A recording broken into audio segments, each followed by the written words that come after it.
পরিবহন শ্রমিকদের অন্তর্দ্বন্দ্বে চট্টগ্রাম কক্সবাজার মহাসড়কে যান চলাচল বন্ধ রেখে বিক্ষোভ করেছেন শ্রমিকেরা। ৮ সেপ্টেম্বর সকাল থেকে কর্ণফুলীর মসজিদ টেক ও ক্রসিং এলাকায় শ্রমিকেরা রাস্তায় নেমে বিক্ষোভ করেন। চাঁদাবাজির প্রতিবাদ ও চালককে মারধরের অভিযোগে পূর্ব ঘোষণা ছাড়াই দূরপাল্লার যাত্রীবাহী বাস চলাচল বন্ধ রেখেছেন আন্দোলনকারীরা। এতে দক্ষিণ চট্টগ্রামের কর্ণফুলী, আনোয়ারা, পটিয়া, বাঁশখালী, চন্দনাইশ, সাতকানিয়া, লোহাগড়া সহ বিভিন্ন এলাকার হাজার হাজার মানুষ পড়েছেন ভোগান্তিতে।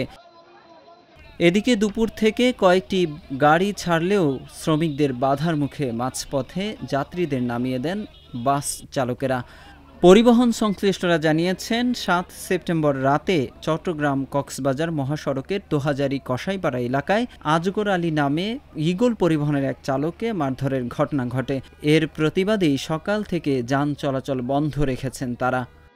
আজকে আমাদের এই আন্দোলনটা হচ্ছে, কালকে আমাদের একটা ড্রাইভার ভাই, আমাদের এই বন্ধু সহকারী, তো কালকে তাকে লোহাগাড়া থেকে পরিকল্পিতভাবে গাড়িতে উঠিয়ে নিয়ে আপনার কসাইপাড়া আনার পরে তাকে অতর্কিতভাবে 12 কিংবা 15 জন মতো, তাও ড্রাইভার স্টাফ, তো কার্ডবিহীন স্টাফ এগুলো আর কি, তো তারা তাকে পরিকল্পিতভাবে অনেক মারধর করছে।